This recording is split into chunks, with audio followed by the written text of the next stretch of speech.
আমাদের আজকের টপিকটা হচ্ছে এরকম যে আমরা সবাই বেস্ট জায়গায় যেতে চাই। হুম? তো আমরা এখানে যারা আছেন সবাই তারাও এনওসিস বা আহ, বিকাশ বা ধরেন টপ রেটেড যে সকল কোম্পানিগুলো আছে, সেফালো, প্রোটোনিক্স, এই টাইপের কোম্পানিগুলোতে আমরা জব করতে চাই।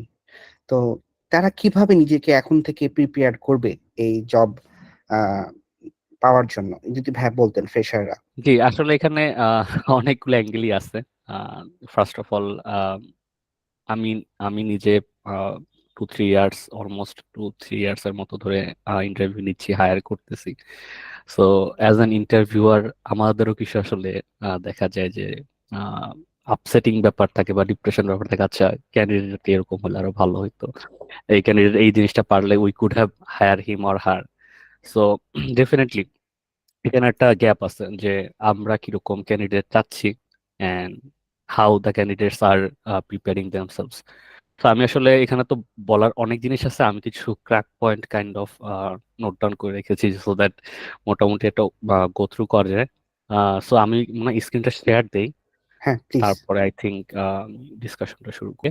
তো বেসিক্যালি আমি আজকে চারটা পয়েন্ট, বেসিক্যালি লাস্টেরটা হচ্ছে কোশ্চেন আনসার সেশন। আমি যেটা নিয়ে প্রথমে একটু কথা বলতে চেষ্টা করব যে কিউএ ইঞ্জিনিয়ার হিসেবে আসলে আমাদের কি কি অ্যাট্রিবিউটস গুলো থাকা উচিত একজনের। এটা আহ, আমি একটু ডিটেলসে যাচ্ছি তার আগে, তারপরে দেন আমরা how we can get prepared not only for NOCs, definitely যে কোনো কিউএ ওরিয়েন্টেড ইন্টারভিউর জন্য। দেন আমি ফ্রেশার হিসেবে আরো কিভাবে নিজেকে আলাদা করতে পারি, অ্যান্ড লাস্টলি হচ্ছে যে এটা আসলে আমাদের ক্যারিয়ার গ্রোথ কেমন। কোশ্চেন আনসারের জন্য একটা স্লাইড আছে লাস্টে, বাট এখানে আসলে তো কোনো কিছু নাই। আমি সাজেস্ট করব যে আমার আম, আমি কোনো একটা টপিক এক্সপ্লেন করতেছি, এর মাঝেও যদি কোশ্চেন থাকে জাস্ট সিম্পলি হ্যান্ড রেজ করি আমরা, মনে হয় আহ, ওই সার্টেন টপিকটা শেষ হলে আমরা হয়তো পজ দিয়ে একটা কোশ্চেন নিতে পারি। লেটস নট ওয়েট যে আসলে লাস্ট স্লাইডে যাওয়ার পরে কোশ্চেন করবো আমরা এরকম। আই থিঙ্ক সাবিউল ভাই, আমরা এই টপিক গুলাই, আপনিও কোশ্চেন্স গুলো আসতো আপনার থেকে সামনে, নাকি আমরা এইভাবে গো থ্রু করলেই তো হয় আমরা নাকি? হ্যাঁ, একবারে আপনি যেভাবে সাজিয়েছেন ঠিক মানে সুন্দর। এটাই হচ্ছে আমাদের আজকের টপিক ওকে। ছিল। প্লিজ আপনি ক্যারি অন করেন ভাইয়া, আমরা সবাই আপনার কথা শোনার আচ্ছা, জন্য অনেক আগ্রহে অপেক্ষা করছি। ওকে ভাই, থ্যাংক ইউ। সো ফার্স্টলি একটু বলে নেই, সরি যে আসলে এখানে একটু বোরিং দেখাচ্ছে হয়তো বা অনেক অনেক টপ পয়েন্টস।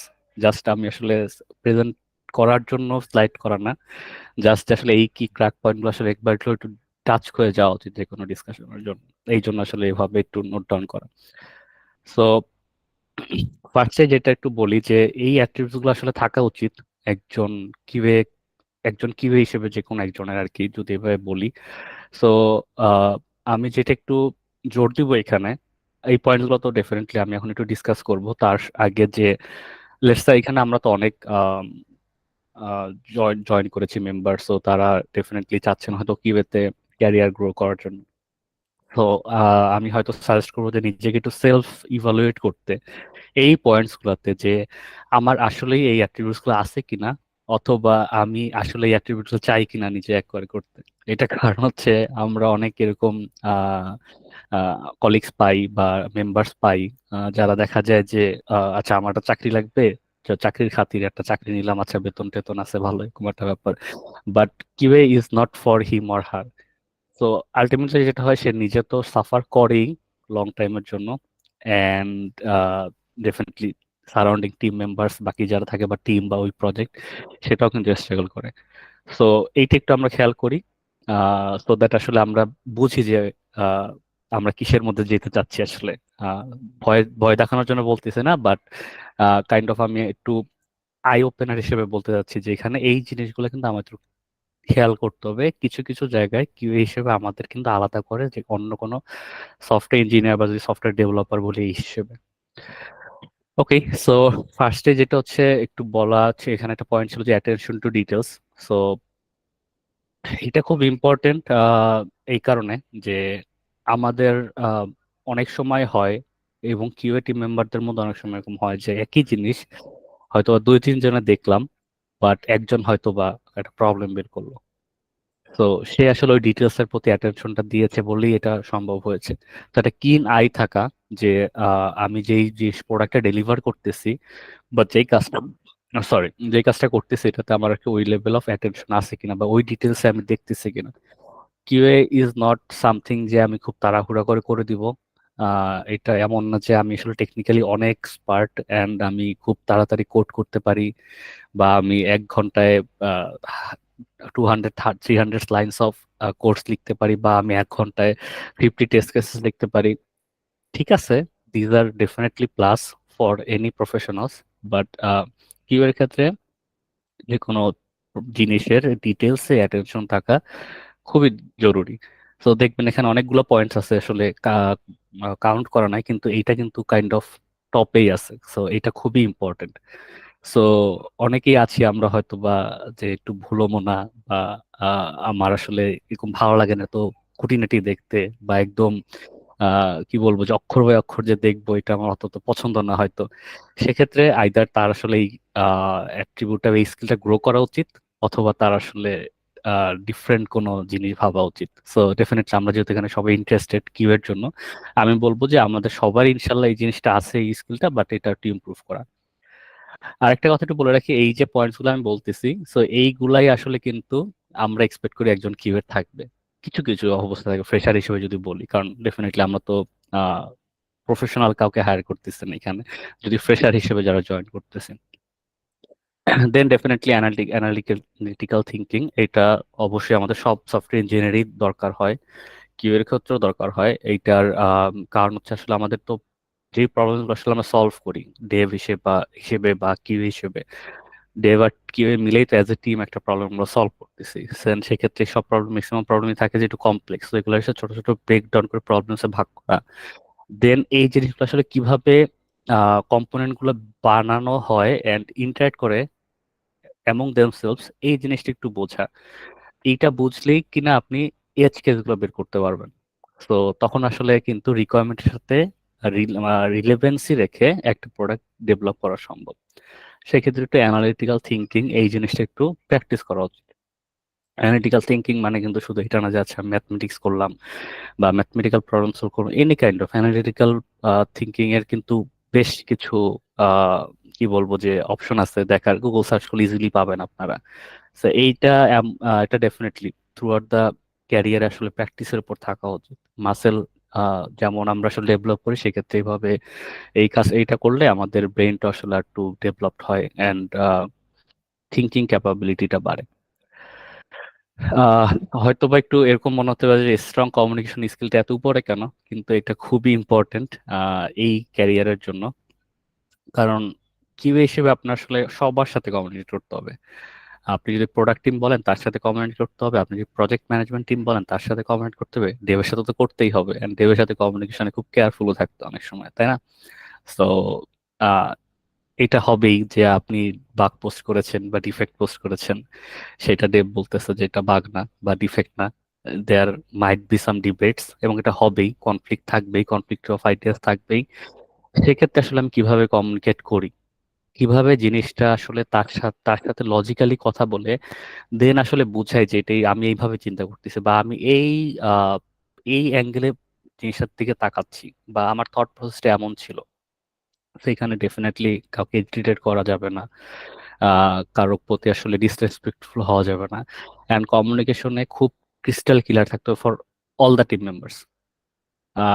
আমি একটা জিনিস ডেলিভার করেছি কিউএ করে, সেখানে হয়তো বা বেশ কিছু জিনিস আছে যে নোন, এই বাগগুলো সহই আমরা ডেলিভার করেছি, কারণ হয়তো বা তখন আমাদের এনাফ ব্যান্ডউইথ ছিল না সলভ করার জন্য। হতে পারে যে তখন আমাদের ওই বাগগুলো লো প্রায়োরিটি মনে হয়েছে, যে আমরা we can go for this release. So এই জিনিসগুলা, যে এই নন ফ্যাক্টর গুলা জানিয়ে ডেলিভার করা ক্লায়েন্টকে বা যে কোনো কাস্টমারকে, এটাও কিন্তু কমিউনিকেশনের পার্ট, এবং এটা কিন্তু কিউ এর দায়িত্ব এই কাজটা করার। এটা যদি ডেভ করে বা অন্যান্য টিম করে দেয়, ফাইন, করে দিচ্ছে, বাট কিউ এর কিন্তু রেসপন্সিবিলিটি, কারণ বাগের রেসপন্সিবিলিটি কিন্তু একজন কিউ ইঞ্জিনিয়ারের। সো যদি কোনো বাগ আসে আহ প্রোডাকশনে যাওয়ার পরে, ওইটা কিন্তু কিউ কে জিজ্ঞেস করে যে এই বাগটা কেন আসলো। হ্যাঁ, তারপরে হয়তো বা রেস্ট অফ দ্য টিমস কেও জিজ্ঞেস করা হবে, বাট কিউ এর হিসেবে তো কিন্তু দায়িত্ব যে আমাদেরকে এই জিনিসগুলা প্রপারলি সব স্টেক হোল্ডারকে ইনফর্মড রাখা। ওকে, তারপরে আসতেছে প্রবলেম সলভিং এবিলিটি।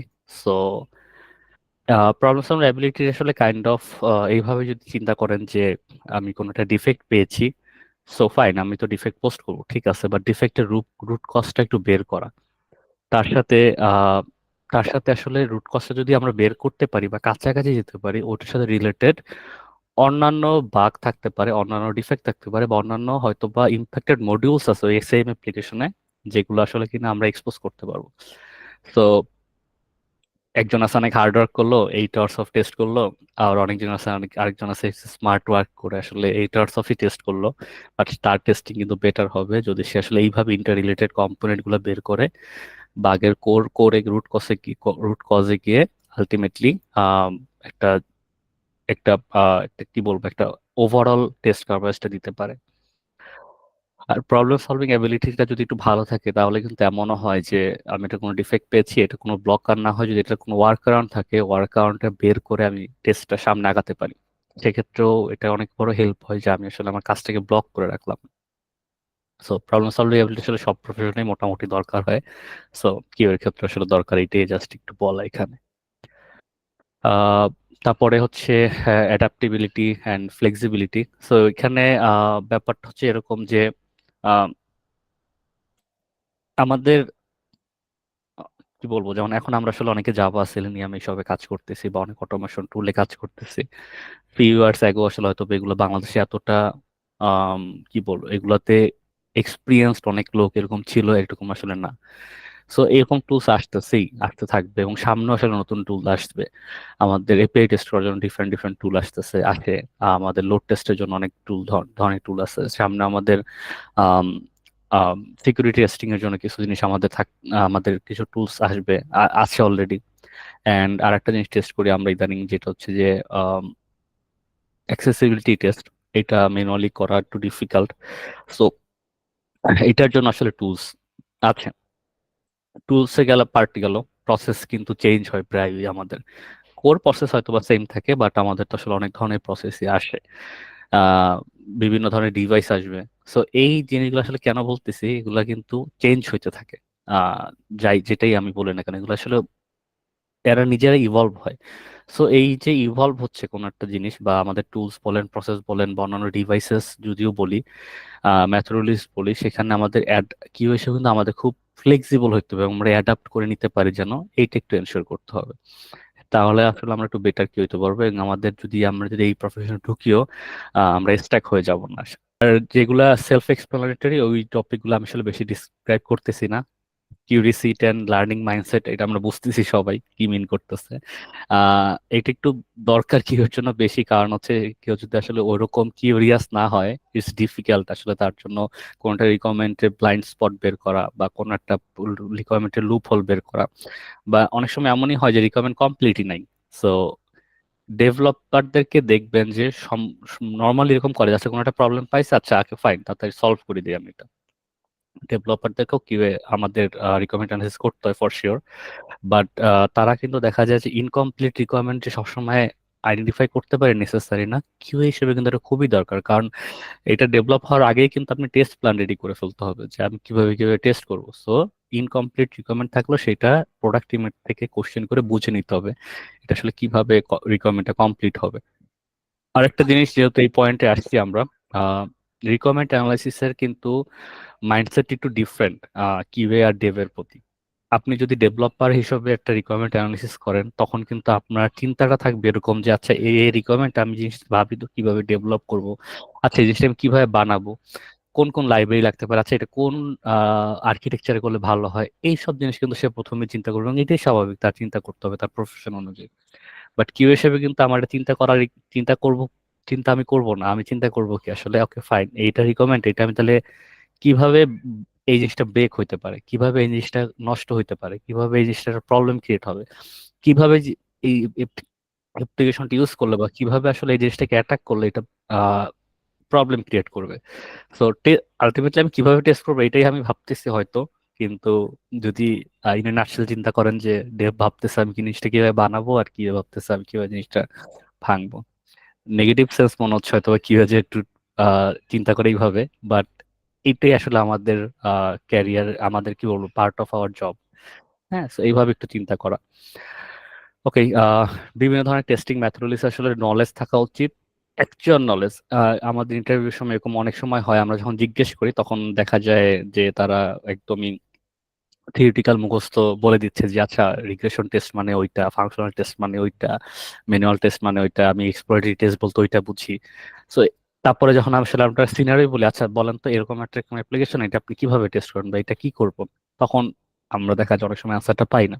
অথবা সে রিগ্রেশন টেস্ট কি পারে, স্যানিটি টেস্ট কি পারে, স্মোক টেস্ট কি পারে, অনেক আমি তো বলে যাচ্ছে এই কোন টেস্টিং এ সবচেয়ে সময় কম লাগবে, কোনটাতে বেশি লাগবে, এই কোশ্চেন গুলো সে আনসারটা দিতে পারে না। তার মানে আসলে সে মুখস্থই শুধু করছে, এটা অ্যাকচুয়ালি জিনিসটা বুঝে নাই যে রিগ্রেশন টেস্ট আমি এন্টায়ার অ্যাপ্লিকেশনে টেস্ট করতেছি, সো ডেফিনেটলি এটা তো আমার বেশি সময় লাগবে বা অন্যান্য জিনিসগুলো। সো এরকম অনেক অনেক কোশ্চেনই আছে যেগুলা করে আসলে বোঝা যায় যে ভাই আমি এটা কি শুধু নিজে মুখস্থ করে বললাম নাকি আমি আসলে বুঝে বুঝে বললাম। সো এই ব্যাপারগুলো একটু ফোকাস রাখা যখন আমরা এগুলো নিয়ে পড়াশোনা করতেছি বা প্রিপারেশন নিচ্ছি। আহ, তারপরে হচ্ছে যেমন সফটওয়্যার ডেভেলপমেন্ট লাইফ সাইকেল বা সফটওয়্যার টেস্টিং লাইফ সাইকেল, এইটা নিয়ে আসলে জানা। এইটার ক্ষেত্রে সেম, আমরা মুখস্থ অ্যান্সার পাই যে এতগুলো ফেজ আছে, একদম খুব সুন্দর পরপর মুখস্থ বলে যাচ্ছি ফেজ গুলোর নাম। বাট যখন আমরা প্রবলেম দিচ্ছি যে আসলে এটা কিভাবে সলভ করবেন, তখন দেখা যায় যে এই প্রসেসটা আসলে রিলেট করতেছি না। সো একটা software product end to end কিভাবে আসলে ম্যানেজ করা হয়, যে রিকোয়ারমেন্ট আসলো তারপরে আসলে কি করে একটা টিম, অ্যানালাইসিস করলো, কোশ্চেন্স করলো, দেন ওটা আসলে আমরা প্ল্যানিং করলাম, টেস্ট প্ল্যান, আমি টেস্ট প্ল্যান বানাইলাম হয়তো বা, দেন আমি ওটার টেস্ট কেস লিখলাম, আমি টেস্ট কেস ডিজাইন করলাম, তারপরে আমি সেটার ইনভায়রনমেন্ট সেট আপ করলাম যে আমি টেস্ট করবো, তারপরে টেস্ট করার পরে আমি এটা ক্লোজ করলাম, টেস্ট ক্লোজে। এই ব্যাপারগুলো আসলে কি হয় প্রতি টেস্ট স্টেপে, আসলে প্র্যাকটিক্যালি কিভাবে হওয়া উচিত, এই ব্যাপার এইগুলো আসলে অনেক ইউটিউবে আপনার টিউটোরিয়াল পাবেন, আর অনেক আর্টিকেল আছে ডেফিনেটলি। তো এই জিনিসগুলো একটু প্রপারলি বুঝে জিনিসটা আসলে ইন্টারভিউতে যাওয়া, এটা অবশ্যই সাজেস্ট করা হয়। টেস্ট প্ল্যানিং আর অর্গানাইজেশনাল স্কিল, সো এটা অলরেডি কিছুটা বলে ফেলছি যে আসলে কিভাবে স্ট্রাকচার করে টেস্ট প্ল্যান করা যায়, কিভাবে অর্গানাইজ করলে এটা আসলে ইফিশিয়েন্ট হবে, এই ব্যাপারগুলো একটু খেয়াল রাখা। পেশেন্স অ্যান্ড পারসিস্টেন্স, এটা খুবই ইম্পর্টেন্ট। কিউ এর ক্ষেত্রে অনেক সময় দেখা যায় যে ধৈর্যের একটা বড় পরীক্ষা দিতে হয়, সত্যি কথা বলতে। আহ, কারণ আম, মনে করেন যে এমনও হয় অনেক সময় আমরা কোনো একটা অ্যাপ্লিকেশন টেস্ট করতে গিয়ে অনেক বাগ পাচ্ছি, এখন তাই বলে আসলে আমরা বলতেও পারতেছি না যে আচ্ছা অনেক বাগ পাইছি, সো লেটস ওখানে টোটাল 50 বাগস ছিল, আমি 20 বাগস পেয়েছি। 20 বাগস তো আসলে অনেক। 20 বাগস পাওয়ার পরে মনে হচ্ছে আমি তো আসলে অনেক বাগ পেয়ে গেছি, খুব খুশি হয়ে গেলাম। বাকি জিনিসগুলো আমি দেখলাম না যে এই কি পয়েন্টস গুলো আমার দেখা উচিত ছিল। সো আমার আসলে কিন্তু বাগ মিস। আর একটা কি বলবো কার্স বলতে পারেন বা একটা আনফরচুনেট ইভেন্ট ইয়া বলতে পারেন যে কিউ এর ক্ষেত্রে, যে লেটসে আপনি একটা অ্যাপ্লিকেশনে 50 বাক্স আছে, আপনি 48 বাক্স পেয়েছেন, বাট দুইটা মেজর বাগ আপনি মিস করেছেন। People will remember you for two those two major bugs, যে আপনি যে 48টা এত সুন্দর বাগ পাইছেন, এটার কোনো ভ্যালু থাকে না যখন আসলে কাস্টমার থেকে বা প্রোডাকশন থেকে বা এন্ড ইউজার থেকে কোনো একটা এরকম বাগ আসে। তো এখানে আসলে খুবই মেটিকুলাস হইতে হয়, এন্ড আমাদেরকে খুবই ধৈর্যের এবং অধ্যবসায়ের পরিচয় এখানে পরিচয় দিতে হয়, এবং এটা ছাড়া উপায় নেই আসলে, যে আমাদের এটা করতে হবে ভাই, ধৈর্য ধরে করতে হবে। এবং ম্যানুয়াল টেস্টিং ক্ষেত্রে কিন্তু অনেক অনেক সময় কিন্তু এমন হয় যে আপনার টেস্ট ডাটা প্রিপেয়ার করতে হয় টেস্টিং এর জন্য, ওইটা টিডিয়াস খুবই। এবং আমরা যখন ট্রেন করি কোনো একজন ইঞ্জিনিয়ারকে, তখন আমরা আলাদা করে বলি যে ভাই তোমার কাছে যদি 20টা টেস্ট কেস থাকে, তার মধ্যে যদি 2টা টেস্ট কেস থাকে এমন যে এটার ইনভারমেন্ট সেট আপ করা বা টেস্ট ডাটা প্রিপেয়ার করা খুব কঠিন, এই 2টা টেস্টের জন্য অবশ্যই টেস্ট করবা। কারণ হচ্ছে ডেভেলপার যখন এটা ডেভেলপ করবে, ও কিন্তু ওই 2টা জীবনও টেস্ট করবে না। I mean most most of the কেসে করবে না, কারণ ওইটা তো খুবই তো আছে, ডেভেলপ করে দিলাম, কি এটা দেখবে। হ্যাঁ, সো ওগুলাতেই প্রায়োরিটি দেওয়া উচিত, এবং মোস্ট অফ দ্য কেস ওখানে আসলে বাগ থাকে। তো এই ব্যাপারগুলো একটু খেয়াল রাখা। হ্যাঁ, আমার আসলে আছে কিনা, হইতেই পারে আমি পার্সোনালি হয়তো বা একটু অধৈর্য, আমি আসলে স্থির হতে পারি না, আমি ফোকাস করতে পারি না। সেক্ষেত্রে কিন্তু কিভাবে প্রফেশনে এসে এইটাতে এক্সেল করা খুব ডিফিকাল্ট একজন পার্সনের জন্য, আমার আমার পার্সোনাল অপিনিয়ন বা যেটাই বলেন, সেইখানটা একটু আমরা খেয়াল রাখতে পারি। আর তারপরে হচ্ছে কোলাবোরেশন এন্ড টিম ওয়ার্ক, এটা কিছুটা বলে ফেলছে অলরেডি। ডেফিনেটলি যেহেতু আমাদের অনেকগুলো টিমের সাথে প্লাগ এন্ড প্লে করতে হয়, কাজ করতে হয়, so এইটা আসলে খুব ইম্পর্টেন্ট কি হিসেবে কাস্টমার ওরিয়েন্টেড বলেন বা এন্ড ইউজার ওরিয়েন্টেড ফোকাস থাকা উচিত আমাদের, যে কি জিনিস যখন চিন্তা করতে পারে আসলে এন্ড ইউজার অ্যাপ্লিকেশনে কিভাবে ইউজ করবে। আমরা কিন্তু ডেমোগ্রাফিক নেওয়ার চেষ্টা করি অনেক সময় টেস্ট করার ক্ষেত্রে, যে আচ্ছা একটা অ্যাপ্লিকেশন টেস্ট করতেছি, এই অ্যাপ্লিকেশনের যে ইউজার তাদের টেকনিক্যাল আন্ডারস্ট্যান্ডিং কতখানি। আপনি মনে করেন যে উবারের মতো একটা অ্যাপ টেস্ট করবেন, বা উভয়ের মতো একটা অ্যাপ টেস্ট করবেন যেটা কিনা আপনার সিএনজি ড্রাইভাররাও ইউজ করবে। তো আপনার কিন্তু ওই মাইন্ডসেটে টেস্ট করতে হবে। না আমি যে সিএস গ্রাজুয়েট আমি টেস্ট করতে চাই, আর এই তো বুঝাই যাচ্ছে, এরকম হবে না, এটা করলে হবে না। কিউ ইঞ্জিনিয়ার কিন্তু এন্ড ইউজার কিরকম বুঝে, এন্ড ইউজারের টেকনিক্যাল এক্সপার্টিস কেমন, এন্ড ইউজারের যদি যেই ল্যাঙ্গুয়েজ আসলে এটা করে সেটা কিরকম, এন্ড ইউজার যদি এমন হয় তার আসলে স্পেশাল ডিসেবিলিটি আছে, ওইগুলোকে মাথায় রেখে টেস্ট করা উচিত। কিছু কালার্স কিন্তু আছে যেটা আসলে কালার ব্লাইন্ডরা ঠিক মতো দেখতে পারে না, ওই কালার গুলো কিন্তু ইউজ করা ঠিক না কোনো একটা ওয়েবসাইট বলেন বা অ্যাপ্লিকেশন ডিজাইনের ক্ষেত্রে। জাস্ট আমি এক্সাম্পল বললাম, হ্যাঁ। সো এই ব্যাপারগুলো একটু খেয়াল রাখা, যে ওই তার শুতে কি আসলে জিনিসটা ইউজ করা, যে আসলে আলটিমেটলি এটা ইউজ করবে। আহ তারপরে রিস্ক ম্যানেজমেন্ট আর প্রায়োরিটাইজেশন, এইটার ব্যাপারটা হচ্ছে কাইন্ড অফ এমন যে আসলে আপনার সামনে অনেকগুলো প্রবলেমস আসবে কি হিসেবে কাজ করতে গেলে, তখন আসলে বুঝা যে আমার কোনটাতে প্রায়োরিটি দিব কোনটাতে দিব না। আহ মানে ধরেন যে আপনার লিমিটেড টাইমে একটা জিনিস টেস্ট করে দিতে হবে, আর একটা আর্জেন্ট হট ফিক্স আসছে বা প্রোডাকশনে আমাকে দিতে হবে, তখন একটু বোঝা যে আসলে কোন কোন মডিউল বেশি রিস্কি, কোন কোন মডিউল আসলে বেশি প্রায়োরিটি পায় ইউজারের কাছে, যে এগুলো আসলে টেস্ট করা উচিত, ওইগুলো আমরা টেস্ট করে যেন দিতে পারি। So এই আন্ডারস্ট্যান্ডিংটাও থাকা। হ্যাঁ, ইন এ পারফেক্ট ওয়ার্ল্ড আমরা এন্ড টু এন্ড সব টেস্ট করবো, এটা ডেফিনেটলি খুব ভালো একটা জিনিস, 100% আমি টেস্ট কভারেজ দিলাম, বাট এটা কিন্তু মোস্ট অফ দ্য টাইমই সম্ভব হয় না। সো কিভাবে আসলে আমি লিমিটেড টাইম আর আমার রিসোর্সকে ইফেক্টিভলি ব্যালেন্স করব, বেসড অন আমার যে প্রিভিয়াস এক্সপিরিয়েন্স গুলো হয়েছে এই প্রজেক্টে বা এই প্রোডাক্টে বা এই ক্যারিয়ারে, যে আমার এই ইনভারনমেন্টে যে যে চেঞ্জেস গুলো হয়েছে, so এইটা একটু আইডেন্টিফাই করার ক্যাপাবিলিটি থাকলে সেক্ষেত্রে দেখবেন যে প্ল্যান করতে খুব সুবিধা হয় একজন কিউএর। ডেফিনেটলি কিউএর ক্রিয়েটিভিটি থাকতেই হবে, আউট অফ দ্য বক্স কিছু চিন্তা করতে হয়, আদারওয়াইজ কিন্তু ওই সিনারি গুলা উম, আসে না একজনের মাথায়। কারণ ইউজুয়াল কেস তো সবসময় ম্যাক্সিমাম ডেভ টেস্টই ধরা পড়বে, ইউজুয়াল কেস তো ডেভই আসলে টেস্ট করে দিবে আপনাকে দেওয়ার সময়, বাট কিউ হিসেবে কিন্তু আমাদেরকে এটা আউট অফ দ্য বক্স চিন্তা করে। কারণ আমাদের একটা কথা আছে এরকম যে ডেভেলপমেন্ট টিমের টেস্ট যেখানে শেষ হয় কিউ টিমের টেস্ট সেখান থেকে শুরু হওয়া উচিত। হ্যাঁ। সো কিউরিটিকে একটু ক্রিয়েটিভ আসলে হইতে হয়, আদারওয়াইজ একটু ডিফিকাল্ট ভালো টেস্টার হওয়া। আর কিউএর যেহেতু শুরুতে একটা একটা জায়গায় বললাম যে আমাকে একটু ডিটেলসে দেখতে হবে, একটু খুব মেটিকুলাস হতে হবে জিনিসগুলো, এটারই একটা কাইন্ড অফ এক্সটেনশন বলতে পারেন, যে কোয়ালিটিতে আমি কমিটেড থাকবো। যে ভাই যত যাই হয়ে যাক আমি একটা কাজ ডেলিভার করব, আমি একটা প্রোডাক্ট ডেলিভার করব, সফটওয়্যার আর অ্যাপ্লিকেশন যেটাই হোক না কেন, এইটা আমি হাই কোয়ালিটি দিব, এবং এইটার জন্য আমি আসলে অ্যাডভোকেট হইতে পারবো যে না, আমি দিছি যে বেস্ট ইউজার এক্সপিরিয়েন্স আছে, বেস্ট সফটওয়্যার কোয়ালিটি আছে, এটা আমি আসলে দিব। সো এইরকম একটা অ্যাডামেন্ট আসলে জিত থাকা উচিত, তাইলে বেটার কি হওয়া যায় সব ক্ষেত্রে। তার ওই স্কিল যার মধ্যে থাকবে সে আসলে ভালো টেস্ট করতে পারে। আর কিউ হিসেবে অবশ্যই খুব প্রেসার পাবেন, প্রেসার থাকবে লাইফে অনেক। কারণ আহ, ধরেন এমন হবে যে ডেভেলপমেন্ট টিম বলছিল যে সোমবার আপনাকে সব ডেলিভার দিবে, আপনি নেক্সট 2 দিন বসে টেস্ট করে দিবেন, মঙ্গল বুধবারের পরে গিয়ে বুধবার রাতে আমরা প্রোডাকশনে ডিপ্লয় করব।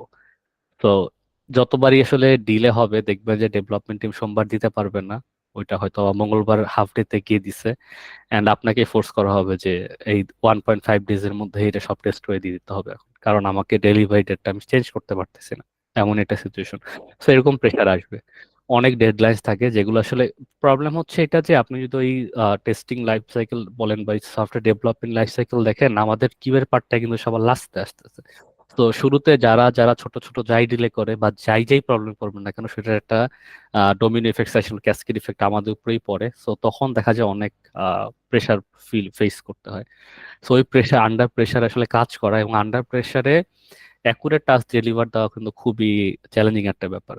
তো এইটা একটু যদি গ্রো করা যায় স্কিলটা, যে আন্ডার প্রেশারে আমি ভালো কাজ করতে পারি, ডেফিনেটলি এটা আসলে অনেক। তো আমি একটু আসলে আবার একটু রিক্যাপ করি আসলে কোথায় যাচ্ছি আমরা। সো বেসিক্যালি আমরা এই টপিকটা কমপ্লিট করেছি অ্যাট্রিবিউট, দেন আমরা হচ্ছে কিভাবে প্রিপেয়ার্ড হতে পারি, ম্যাক্সিমাম কথাই আসলে ওভারল্যাপিং হবে, আর তারপরে লাস্টের দুইটা। হ্যাঁ। সো আমি জাস্ট একটু হেডস আপ দিচ্ছি যে এই টপিকগুলো সামনে আসছে, সো দ্যাট আমরা কোশ্চেন্স গুলো ওইভাবে রেডি করতে পারি। So preparation of for SQ interviews. তো এটার প্রথম বুলেট পয়েন্ট আসলে থাকা উচিত ছিল যে গত স্লাইডে যতগুলা পয়েন্ট দেখছেন এগুলা সব আমি প্রিপারেশন নিয়ে আসছি কিনা। হ্যাঁ, তো এগুলো দেখ, ওইটা ঘুরে ফিরে এগুলো আছে, হ্যাঁ। এক্স্যাক্টলি এক্স্যাক্টলি সো ওইটার পরেও যদি আমি স্পেসিফিক ভাবে বলি যে আমরা কিভাবে আসলে জাজ করার ট্রাই করি, বা আমরা যদি এভাবে প্রিপারেশন নিলে হয়তো বা আমি আরো কি বলবো বেটার ইমপ্রেশন ক্রিয়েট করতে পারবো ইন্টারভিউতে, এই জিনিসটা বলা। ফার্স্ট অফ অল, এসডিএলসি আর কিউএ প্রসেসের ভাই প্র্যাকটিক্যাল এক্সপিরিয়েন্স বুঝতে হবে যে আসলে কি। আগেও একবার বলে ফেলছি, এটা না এমন না যে 6টা স্টেপ আছে আমি মুখস্থ বললাম, 2 লাইন করে সবগুলো বলে ফেললাম, এটা না, এটা প্র্যাকটিক্যালি বোঝা যায় আসলে কিভাবে কাজটা করে। যেহেতু অলরেডি এক্সপ্লেন করছি, এখানে আমি গেলাম না। বিভিন্ন ধরনের টেস্টিং টাইপ গুলা কি এইটা আসলে বলেছি। কিভাবে আসলে টেস্ট কেস ডিজাইন করি আমরা, টেস্ট কেস ডিজাইন কিভাবে, ধরেন একটা রিকোয়ারমেন্ট আছে, ওইখান থেকে আসলে আমি টেস্ট কেসে কিভাবে আসবে। আমাদের কিন্তু এমন হয় যে একটা রিকোয়ারমেন্টস দেওয়া আছে মাত্র 20 লাইন্সের, সেখান থেকে আমি টেস্ট কেস জেনারেট করছি হয়তো হান্ড্রেডস অফ টেস্ট কেসেস। এটা কিভাবে করে একজন কিউ ইঞ্জিনিয়ার?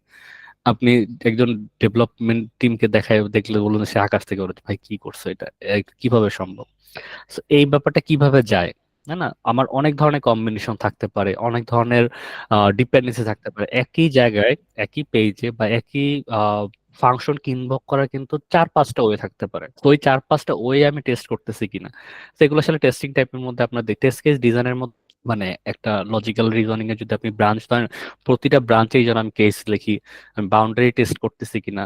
বাউন্ডারি টেস্ট করা মানে ওটার ভ্যালু আমার টেস্ট কেসও থাকতে হবে, তাই না? বাউন্ডারি টেস্ট বলতে হচ্ছে যে কোন একটা ইনপুট ফিল্ড, সেখানে বলা আছে যে 20 থেকে 50 হচ্ছে তার এক্সপেক্টেড ইনপুট হইতে পারে ইন্টিজার হিসেবে।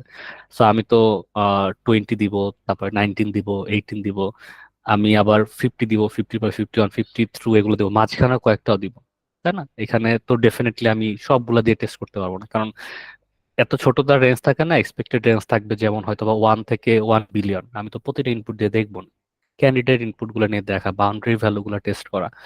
ম্যানুয়াল টেস্ট অবশ্যই প্র্যাকটিস করতে হবে, কারণ এনওসিসে তো অ্যাটলিস্ট আমি এটা বলবো যে আমাদের যখন আসলে ইন্টারভিউটা নেই, আমরা ম্যানুয়াল টেস্ট করার ক্যাপাবিলিটি অবশ্যই জাজ করি, এবং এটা খুবই রিগোরাসলি আমরা দেখি। কারণ একজন ইঞ্জিনিয়ার যে আসলে ম্যানুয়াল টেস্টটা ভালো না হয়, সেক্ষেত্রে তাকে নিয়ে ডিফিকাল্ট খুবই পরবর্তীতে কাজ করে। এখন আমাদের অনেকগুলো জব রেসপন্সিবিলিটি থাকে, তার মধ্যে কিন্তু একটা সবচেয়ে বড় কাজ হচ্ছে আমি ম্যানুয়াল টেস্ট, আমি টেস্ট কিরকম করতে পারি। এবং টেস্ট তারাই ভালো করতে পারে যারা আবার রিকোয়ারমেন্ট অ্যানালিসিস অনেক ভালো পারে। সো রিকোয়ারমেন্ট অ্যানালিসিস আমাদেরকে ভালো শিখতে হবে। সো এই দুটো আসলে হ্যান্ড টু হ্যান্ড হ্যান্ড মানে হাত ধরাধরি করে যাওয়ার মতো আসলে জিনিস। সো ম্যানুয়াল টেস্ট আসলে প্র্যাকটিস কিভাবে করবেন এটা কোশ্চেন করতে পারেন।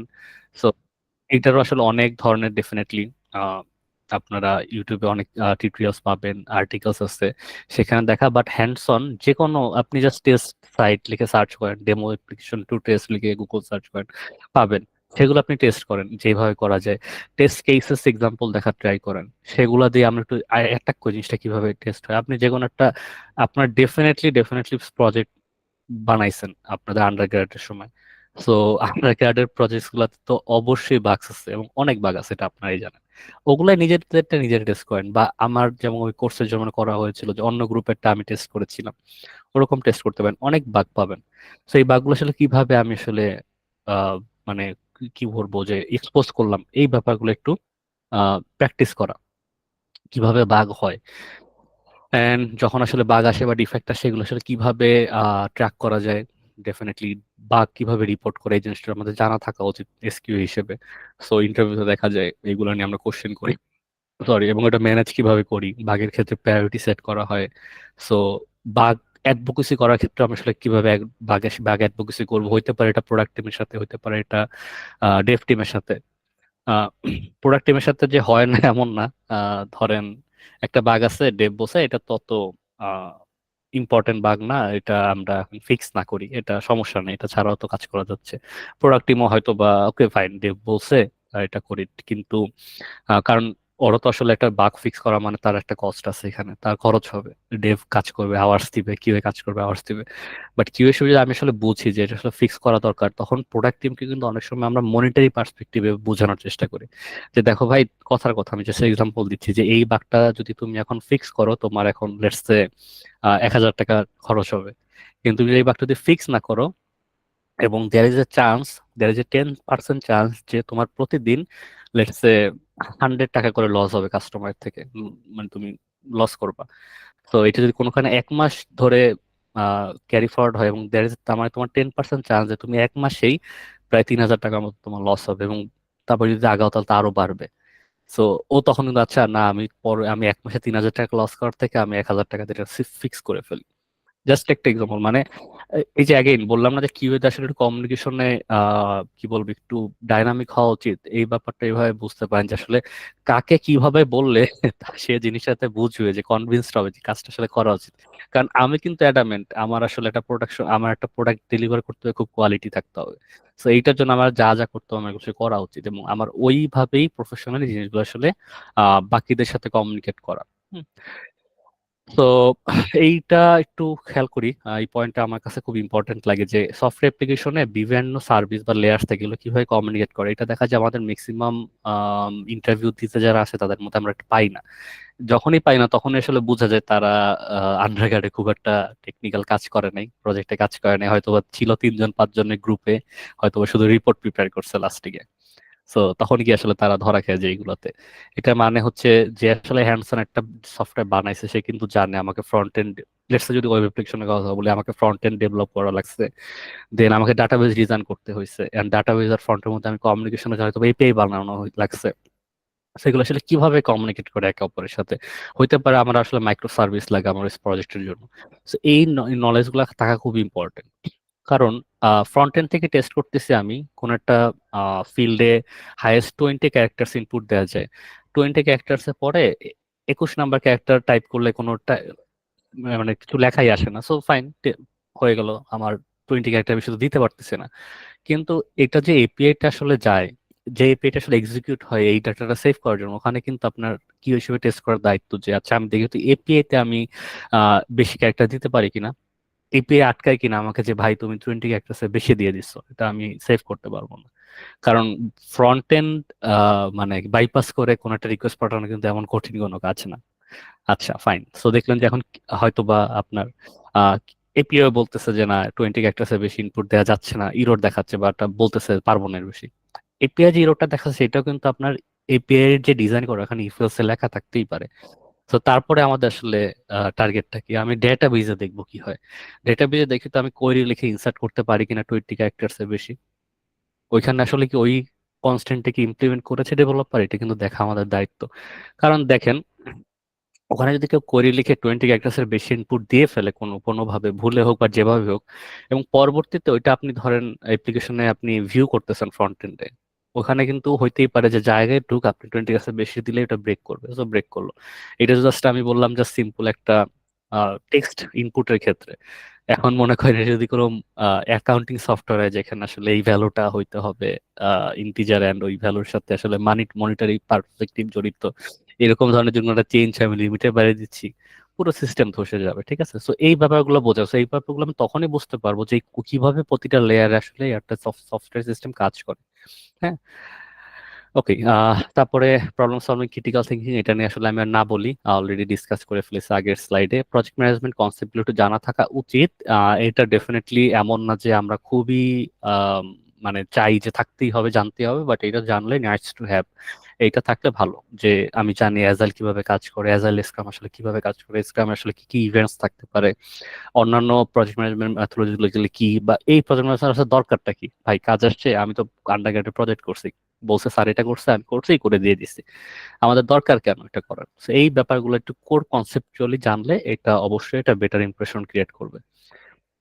সফট স্কিল অবশ্যই জরুরি, সফট স্কিল নিয়ে কথা বলছি অলরেডি। সফট স্কিলের মধ্যে আসলে অনেক অনেক কিছুই পড়ে, কমিউনিকেশন একটা তার মধ্যে ডেফিনেটলি। তারপরে আপনি অন্য, আচ্ছা, তারপর হচ্ছে যে আপনি মনে করেন যে মানে অন্য বাকিদের সাথে কিভাবে কথা বলতেছেন, আপনার কমিউনিকেশনের সাথে আপনি যেই রিপোর্টস গুলা লিখতেছেন তার অ্যালাইনমেন্ট আছে কিনা। এই ব্যাপারগুলো একটু আহ, ঠিকভাবে আসলে ধরেন কি বলবো যে এনশিওর করা যে এই ব্যাপারগুলো আমার মধ্যে আছে কিনা এইভাবে। আর একটা জিনিস একটু হয়তো এভাবে বলবো যে একজন একটা কোশ্চেনও করেছিলেন যে আমার বিভিন্ন ধরনের আহ, কি বলবো কোর্স এগুলো করবো কিনা। হ্যাঁ, এগুলো করতে পারেন, এগুলো করলে ডেফিনেটলি আপনার যতই আসলে নলেজ হবে, যতই আসলে আপনি এক্সপিরিয়েন্স হবে, ওইটা দেখবেন যে যে কোনো এক জায়গায় ইন্টারভিউতে বিভিন্ন ধরনের আউট অফ দ্য কোশ্চেন থাকতে পারে, ওটাতে আপনার অ্যান্সার করতে হেল্প করবে। ওকে, পরের স্লাইডে চলে যাই, তারপরে আসলে আমরা বেসিক্যালি কোশ্চেন আনসার সেশনের দিকে আগাইতে পারি। বেশি কিছু বাকি নেই আর এখানে। সো এই পয়েন্টস গুলো অলরেডি অনেক কিছু বলে ফেলছি যে আমার ফ্রেশার হিসেবে এখন আমি কিভাবে একটু বেটার হতে পারি আমার পিয়ারদের থেকে। সো অবশ্যই রিপিটেটিভ কিছু জিনিস, যেই বেসিক গুলো আছে এটা আসলে আমি বুঝে করতেছি কিনা, একই কথা আমি দুইবার না বলি, আমি সামনে আগাচ্ছি, হ্যান্ডস অন এক্সপিরিয়েন্স গুলো আমরা নেই। হ্যাঁ, আমার আসলে ওইটার সার্টিফিকেট আছে বা আমি ওইটা পারি, ওইটা স্কিল আছে, এটা সিভিতে আমরা থাকে, তো তখন এটা নিয়ে যখন কোশ্চেন করি দেখা যায় তখন আমরা বলতে পারতেছি না। তো বেটার হচ্ছে ওগুলার সবগুলা ট্রুলি দেখবেন আপনি ট্রায়াল পিরিয়ড পাবেন, ইউজ করতে পারবেন। আর যদি এমন হয় যে ইউজ করতে না পারেন, ওইটা ইউজ কিভাবে করে এটা ইউটিউব ভিডিও আছে, ওইটা দেখেও কিন্তু অ্যাটলিস্ট একটা আইডিয়া পাওয়া যায়।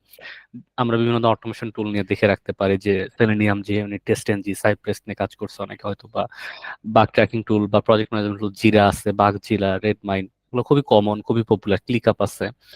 ভার্সন কন্ট্রোল নিয়ে জানা থাকতে পারে আমার, সেগুলা ভার্সন কন্ট্রোল কিন্তু অনেক ইম্পর্টেন্ট একটা জিনিস, বাট হয়তো বা অনেক ক্ষেত্রে আমাদের আন্ডারগ্রেড অনেক জায়গায় এটা মানে প্রাধান্য দেয় না, এগুলো একটু জেনে রাখা। হ্যাঁ, টাস্ক রিলেভেন্ট যদি সার্টিফিকেশন নিতে পারি, এই যে আইএসটি কি, আইএসটি কিউবির কথা বললাম, বা আরো আরো কিছু সার্টিফিকেশন আছে, এগুলো যদি নেওয়া যায় ডেফিনেটলি এগুলো হচ্ছে, কারণ সবাই তো আসলে কি বলবো যে আন্ডারগ্রেড থেকে বের হয়েছে, সবারই একটা ভালো সিজিপিএ দেখাই দিল, বা যা যা সবারই থাকে, এগুলো টেমপ্লেট সবারই মোটামুটি আছে, বাট তার মধ্যেও যদি বেশি কিছু আমি একটু করতে চাই, যে আমাকে প্রায়োরিটি দেওয়া হয় তবে ইন্টারভিউতে কল করবে, সেক্ষেত্রে আমরা এগুলো একটু ফোকাস করতে পারি। বাট এগুলো কিন্তু এমন না যে ম্যান্ডেটরি একটা ইন্টারভিউতে এক্সেল করার জন্য বা কিউএ ক্যারিয়ার এক্সেল করার জন্য। এগুলো কাইন্ড অফ হচ্ছে যে আপনি ওই ফার্স্ট স্টেপটা একটু আর্লি হয়তো বা আসলেন, সেটা হচ্ছে এইচআর যে সিভি সর্ট করে আপনাকে নিয়ে আসবে এখানটা।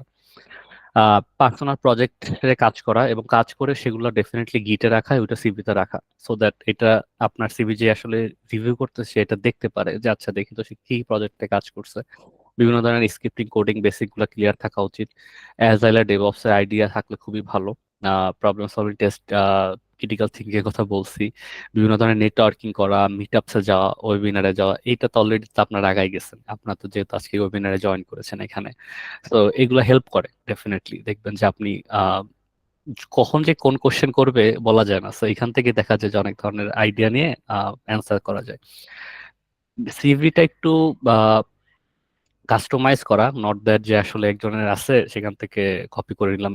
আমি একজন ইন্টারভিউ নিচ্ছিলাম যে সে তার সিভির মধ্যে শি, হার এইসব ওয়ার্ড লেখা, মানে ছেলে একটা। তো বললাম যে ভাই এরকম কেন আপনার এখানে, তো এগুলো বলতে তারপর সে মানে তার কোন এক ফিমেল ফ্রেন্ডের থেকে আসলে সিভি নিয়ে জাস্ট সে নাম টাম চেঞ্জ করছে, কারণ ফিমেল হচ্ছে যে কাইন্ড অফ খুব সুন্দর ভাই ফরম্যাট করা। আরে না ভাই, এটা মেল ফিট দিয়ে নিতে ভাই।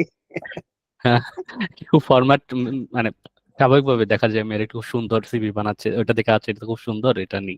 তো নিয়ে আসলে সে চেঞ্জ করছে, এগুলা করে না তখন কিন্তু।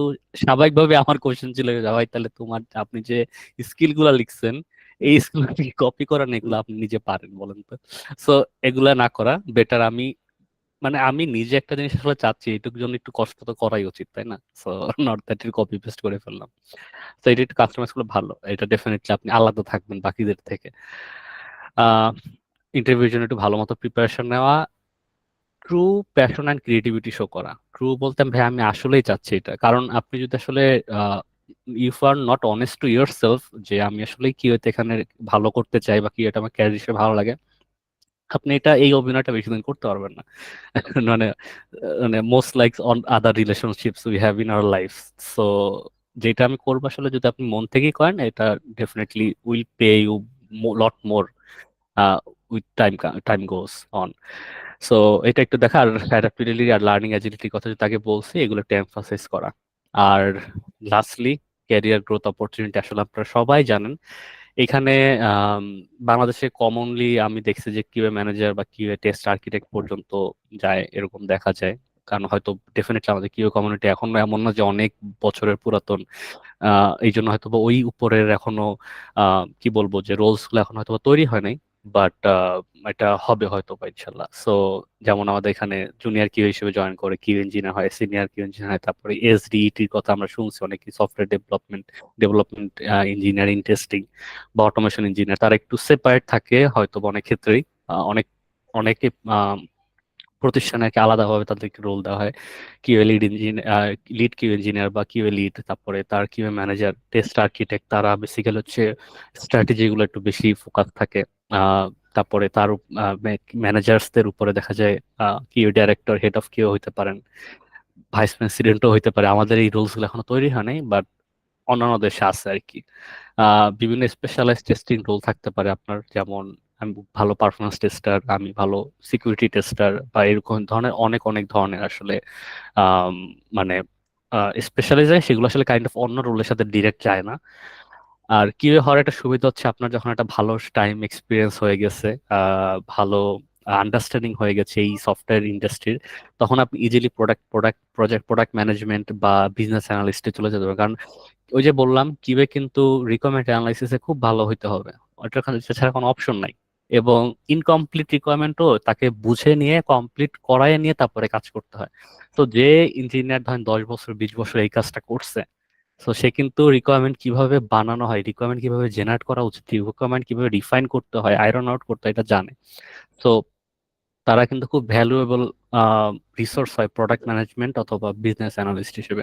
তো চাইলে আপনি এক সময় সার্টেন টাইম এরকম যেতে পারেন। কনসাল্টিং ফ্রিল্যান্সিং তো থাকেই, যদি ওইরকম লেভেল অফ আমার এক্সপিরিয়েন্স হয়।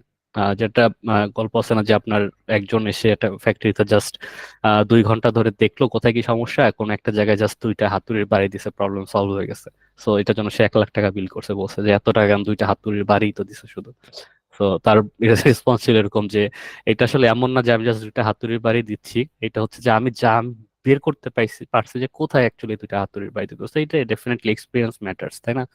আহ, আপনি কোনো একজন নর্মাল ইঞ্জিনিয়ার নিয়ে আসবেন, সে সারা আপনার ফ্যাক্টরিতে হাতুড়ি সব জায়গায় বাড়ি টাড়ি দিয়ে অস্থির করে ফেলবে। দ্যাট ডাজন্ট মিন সে অনেক কাজ করছে, সে অনেক ভালো ইঞ্জিনিয়ার, ডেফিনেটলি না। এক্সপিরিয়েন্সের অনেক অনেক ইম্পর্টেন্স আছে। সে ভালো কনসালটেন্ট হইতে হবে, কারণ সে অনেক প্রবলেমস দেখে আসছে, সে জানে এই প্রবলেমস গুলো কিভাবে সলভ করতে হয়। তো তার ওই এক্সপিরিয়েন্স থেকে আসা একটা সাজেশন, এটা ফার ফার কি বলবো, যে আপনার মানি সেভিং হয়। দেখা যায় যে যদি আমি নিজের মতো করে করতে যাই, আমি এক্সপিরিয়েন্স কম যারা তাদেরকে থেকে। তো ডেফিনেটলি ক্যারিয়ার গ্রোথ তো ভালো ইনশাল্লাহ এসকিউতে, বাংলাদেশে আরো বেটার হচ্ছে। আর আমি তো অবশ্যই আমার প্রতিষ্ঠানের কথা বলবো যে আমি প্রাউড এখানে আছি, এবং এখানে এখন আমাদের 80+ কিউ ইঞ্জিনিয়ার একটা টিম আছে এখানে। তো আমি আশা করি আরো আরো কোম্পানি বাংলাদেশে যেগুলো আছে এরকম বড় বড় কিউ টিম হবে। তো এটা আসলে আমাদের অ্যাজ এ হোল পুরো টিম, আমাদের পুরো দেশেরই দেখবেন যে কিউ ইন্ডাস্ট্রিটা আরো গ্রো করবে। সো থ্যাংক ইউ, আসলে আমার এইগুলোই ছিল টপিক অ্যান্ড কোশ্চেন অ্যান্সার আমরা করতে পারি। আই থিঙ্ক সাবিউল ভাই। হ্যাঁ, আমরা চমৎকার কিছু কোশ্চেন নিয়ে নিবো ইনশাল্লাহ। এই সাথে সাথে আমি আপনাদেরকে আমি যতটুকু ভাইয়ের কাছ থেকে শিখেছি, আমি একটু সামারি, মানে আমার কাছে মনে হয় এগুলো আমি একটু বলতে চাই। যদি আপনাদের সাথে একমত হয় তাহলে আপনারা এগ্রি করবেন। ভাইয়া আসলে অনেক সুন্দর করে বলে, মানে মানে বলে দিয়েছেন যে আসলে ইন্টারভিউতে বা একটা ক্যান্ডিডেটের কাছ থেকে, ফ্রেশারদের কাছ থেকে আসলে ভাই, মানে আমরা যারা কিউএ লিড আছি বা যারা কাজ করেছি তারা কি কি জিনিস চাই, রাইট? শুধু এটা এনওসিএস এর জন্য নয়, এই টপিক গুলা আপনারা যদি কাভার করতে পারেন, হ্যাঁ, শুধু এনওসিস নয়, আপনি টাইগার আইটি থেকে শুরু করে বেন স্টেশন, তারপরে জিপি বা আপনার রবি, বাংলালিংক, আমাদের রবি তো আমাদের স্টুডেন্ট জব করতেছে, বাংলালিংকও আমাদের স্টুডেন্ট জব করতেছে। সো ইনফ্যাক্ট আমাদের সাথে আরেকজন আমাদের গেস্ট আছেন, নিয়াজ মোরশেদ। উনিও এখন সিনিয়র কিউ ইঞ্জিনিয়ার, উনিও আমাদের ব্যাচ 3 এর স্টুডেন্ট ছিল। আপনারা শুনলে খুশি হবেন, 3 দিন আগে আমি জানলাম যে আমাদের ব্যাচ 6 এর স্টুডেন্ট, সে টেক্সাসে ফেসবুকে জব পাইছে। হ্যাঁ, সো আমাদের আইটি ট্রেনিং বিডির স্টুডেন্ট গুলা যে এত ভালো করতেছে, সত্যি কথা আমাদের এগুলো শুনতে অনেক বেশ ভালো লাগে। তো আজকে যে গুরুত্বপূর্ণ কথাগুলো শুনলাম, সত্যি অনেক অনেক ইম্পর্টেন্ট ফর ইউ গাইস। ভাইয়া যে কথাগুলো বললেন, সেই সেই প্রত্যেকটা কথাগুলো শুধুমাত্র এনওসিস এর জন্য নয়, এটা প্রত্যেকটা কোম্পানি, ব্রেন স্টেশন বলেন বা বাংলালিংক বলেন, জিপি বলেন, অথবা আপনার টাইগার আইটি বলেন, প্রত্যেকটা কোম্পানিতে প্রত্যেকটা কিউএ লিড গুলাই তারা কিন্তু এই কোয়ালিটি গুলো চাই। ইনফ্যাক্ট আমাদের এখানে যা ইউএসএ যে সকল কোম্পানি গুলো আছে, তারা যখন কিউএ সার্চ করে তারাও কিন্তু এই কোয়ালিটি গুলো চাই। সো আপনারা যদি নিজেদেরকে একটু প্রিপেয়ার করেন, আরো যদি সংক্ষিপ্তে, মানে ভাইয়া তো অনেকগুলো পয়েন্ট বলছেন, এই পয়েন্টগুলো যদি আরো সামারাইজ করা যায়, আমরা যদি একটু স্ক্রিনটা শেয়ার করি, দেখেন এই যে টপিক গুলা বলা হয়েছে, হ্যাঁ, যে test case writing, database testing, ঠিক আছে, অ্যাজাইল জিরা যেটা ভাইয়া গুলো বললো, এগুলো সব টপিক গুলো কিন্তু এই যে এইখানে আপনারা পেয়ে যাবেন। এগুলো যদি আপনারা নিজেরা যদি আপনারা প্রজেক্ট করেন বা একটু শিখে ফেলেন, তাহলে কি হচ্ছে, আপনারা কিন্তু এখানে ফ্রেশার হিসেবে জব পাওয়ার জন্য আপনারা এত ক্যাপেবল হচ্ছেন। দেখুন, আপনাদের এখানে 2 থেকে 3 লাখ কম্পিউটার সায়েন্স স্টুডেন্ট কিন্তু বের হচ্ছে। এমন কোন প্রাইভেট ইউনিভার্সিটি আছে যেখানে কম্পিউটার সায়েন্স নেই? অথবা এমন কোন সরকারি ইউনিভার্সিটি আছে যেখানে কম্পিউটার সায়েন্স নেই? বা পলিটেকনিক্যাল ইনস্টিটিউট, সব জায়গায় দেখবেন কম্পিউটার সায়েন্সে ভরা। হুম। সো তারা পাশ করে কিন্তু, ধরেন একটা যদি বিইউবিটি যদি চিন্তা করি, একটা বিইউবিটিতে শুনলাম যে 450 জন স্টুডেন্ট 4 মাস পরে বের হচ্ছে। ঠিক আছে, 450 জন যদি বিউবিটিতে হয়, তাহলে কিন্তু শুধু বিউবিটির স্টুডেন্টদেরকে যদি জব দেয়, তাও কিন্তু প্রতি 4 মাসে পরে কিন্তু 450টা পোস্ট কিন্তু ওপেন হচ্ছে না কিউ এর জন্য। আরো বুয়েট, ঢাকা ভার্সিটি, তারপরে নর্থ সাউথ, ওগুলো বাদ দিলাম। তো তাহলে আপনারা এখন বুঝতে পারতেছেন যে কতটা কম্পিটিশন। এই কম্পিটিশনের মধ্যেও কিন্তু অনেকেই জব পাচ্ছে। যেমন নিয়াজ মোর্শেদ আপনাদের সাথে এখন কথা বলবে, সেও কিন্তু জব করে, মানে করতেছে এখন এনওসিসি সিনিয়র কিউ ইঞ্জিনিয়ার হিসেবে। ঠিক আছে, তো আপনারা কিভাবে, ভাইয়া যে কথাগুলো বললো, পয়েন্ট গুলো বললো, সেগুলো দেখেন। এই যে এই টপিক গুলো আপনারা নিজেরা শিখেন, ইউটিউবে সুন্দর রিসোর্স আছে, অথবা আপনারা আইটি ট্রেনিং ভিডিওতেও শিখতে পারেন। ঠিক আছে, এইগুলো শিখলে, এগুলো পুরো প্রজেক্ট থাকলে, আপনাকে এগুলো দিয়ে যখন কোশ্চেন করা হবে, কোশ্চেন গুলো অ্যান্সার যখন করতে পারবেন, তখন আপনাদেরকে একটা জব পাবেন ইনশাল্লাহ। তো এইভাবে আপনারা এখন থেকে নিজেদেরকে প্রিপেয়ার করে রাখেন। আর ভাইয়ার যে টপিক গুলো দিল, আমরা ইনশাল্লাহ আপনাদেরকে আমাদের একটা মেসেঞ্জার গ্রুপ ওপেন করা হয়েছে এখানে। মেসেঞ্জার গ্রুপে আপনারা কি বলে পেয়ে যাবেন, মানে এই টপিক ইয়াগুলা। ঠিক আছে, সো আমি আর আপনাদের সাথে আমি আর বেশি আমি ইয়া করতে চাচ্ছি না, কথা গুলো আগাতে চাচ্ছি না। আমি এখন পরবর্তী আমাদের গেস্টের কাছে চলে যাচ্ছি, নিয়াজ মুর্শেদ। তারপরে আমরা কোশ্চেন অ্যান্সার করে আমাদের সেশনটা শেষ করে দেব। তো অনেক অনেক সুন্দর সুন্দর ইনফরমেশন দেওয়ার জন্য মুনিম ভাইকে অনেক অনেক ধন্যবাদ। আমরা মুনিম ভাইয়ের কাছে আবার কোশ্চেন নিয়ে আসবো। তো নিয়াজ মুর্শেদকে অনুরোধ করছি, ভাইয়া তোমার জার্নিটা একটু বলো, তুমি কিভাবে এখানে আসলা, তুমি জব পেলা কিভাবে, এবং তোমার তোমার তোমার জার্নিটা একটু শুনতে চাচ্ছিলাম। থ্যাংক ইউ সবাইকে। Thank you Monim, thank you Sabil ভাই। ফার্স্ট অফ অল হচ্ছে যে আসলে অনেক সময় হয়ে গেছে, অলমোস্ট 11টা বাজে। আমি খুব দ্রুত আর কি র্যাপ আপ করার ট্রাই করব। প্রথম যেটা হয়েছে সেটা হচ্ছে, আমি কিন্তু হচ্ছে সাবিল ভাইয়ের স্টুডেন্ট। আমি 3rd ব্যাচের স্টুডেন্ট ছিলাম আইটি ট্রেনিং বিডিতে, এবং আমি প্রিপারেশন নেওয়া শুরু করি হচ্ছে 2020 সাল থেকে। তখন আসলে রিসোর্স এবং কিউএ সম্পর্কে মানুষের নলেজ কিন্তু এখনকার থেকে অনেক কম ছিল। তো বাই দ্য ওয়ে, সাবিল ভাইয়ের সাথে আমি হচ্ছে এঙ্গেজড হই আইটি ট্রেনিং বিডিতে। হচ্ছে আমি ক্লাস করি, জব করি, তারপরে হচ্ছে আইটি ট্রেনিং বিডিতে হচ্ছে আমার ক্লাস নেওয়ারও সৌভাগ্য হয়েছিল আর কি। তো যেটা হয়েছে যে আমি কিছু কমন মিস্টেক নিয়ে কথা বলতে যাচ্ছিলাম আর কি, খুব শর্টে। যেটা হচ্ছে যে আমি আমি যেটা ফেস করছি আর কি, একদম ব্যাচ 3 থেকে ব্যাচ 2021 পর্যন্ত, যে কিছু কিছু মানুষ এবং বেশিরভাগ ক্যান্ডিডেট আসলে একই ভুলটা বারবার করতেছে, যেটা আসলে আমি বলবো খুবই আনফরচুনেট। এই বিষয়টা সম্পর্কে যদি একটু সচেতন থাকা যায় তাহলে বেটার। আচ্ছা, প্রথম হচ্ছে লার্নিং প্যাটার্ন। হ্যাঁ, লার্নিং এর একটা প্যাটার্ন আছে। আমরা কিন্তু ফার্স্টেই কিন্তু অটোমেশন শিখতে পারবো না, ফার্স্টেই কিন্তু হচ্ছে আমরা এপি টেস্টিং এ যাব না, ফার্স্টেই কিন্তু আমরা পারফরমেন্স টেস্টিং এ যাব না।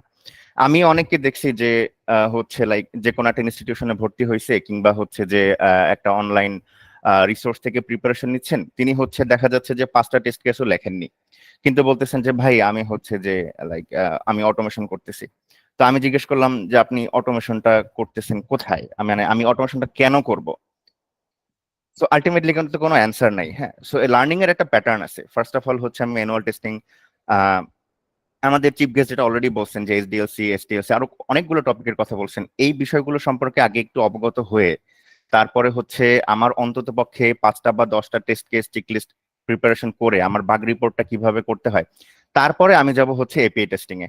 রাইট, এপিআই টেস্টিং এ যদি আমি যাই, দেখা যাচ্ছে যে আমি এপিআই আর্কিটেকচারটাই বুঝতেছি না, কিন্তু আমি এপিআই টেস্টিং করতেছি পোস্টম্যান দিয়ে। এটা কিভাবে পসিবল?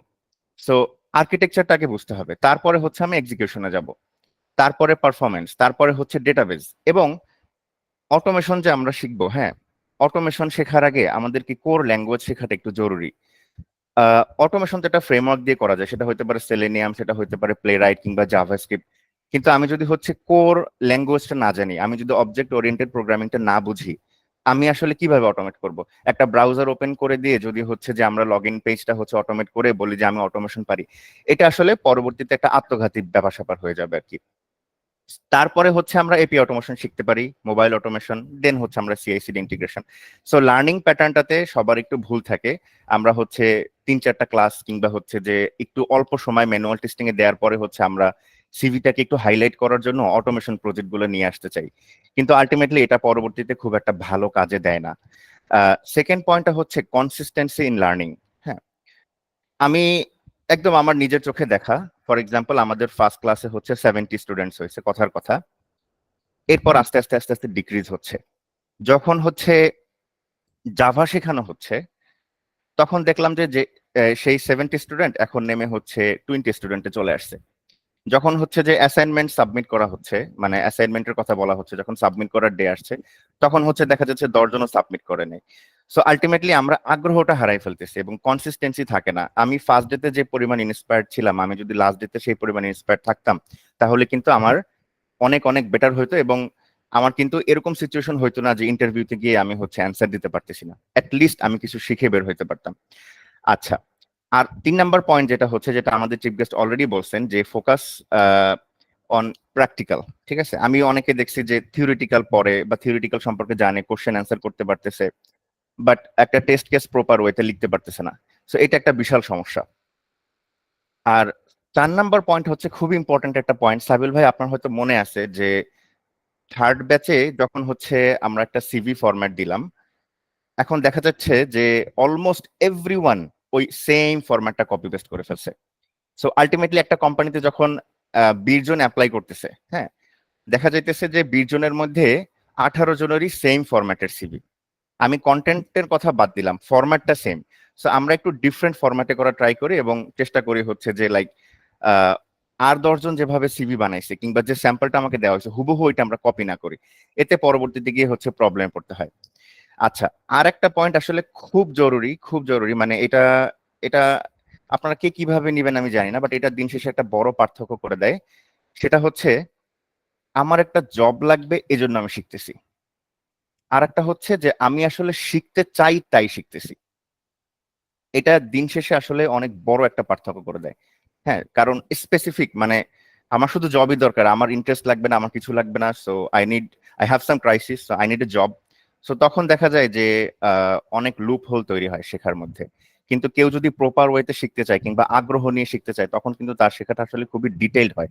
কারণ সে নিজে, মানে একটু নিজে নিজে, ওই যে বলেন যে খোটায় খোটায় শিখতেছি, ঠিক আছে, যে আমাকে ক্লাসে একটা জিনিস দেখানো হলো, আমি পরবর্তী ক্লাস পর্যন্ত ওয়েট না করি, আমি হচ্ছে এর মাঝখানে এই বিষয় সম্পর্কে আরো কিছু জানার ট্রাই করি। এবং ডেফিনেটলি যারা ক্লাস নিচ্ছেন, আমি যদি তাদেরকে জিজ্ঞেস করি এই সম্পর্কে, তারা খুব ভালোভাবে বুঝাইতে পারবেন।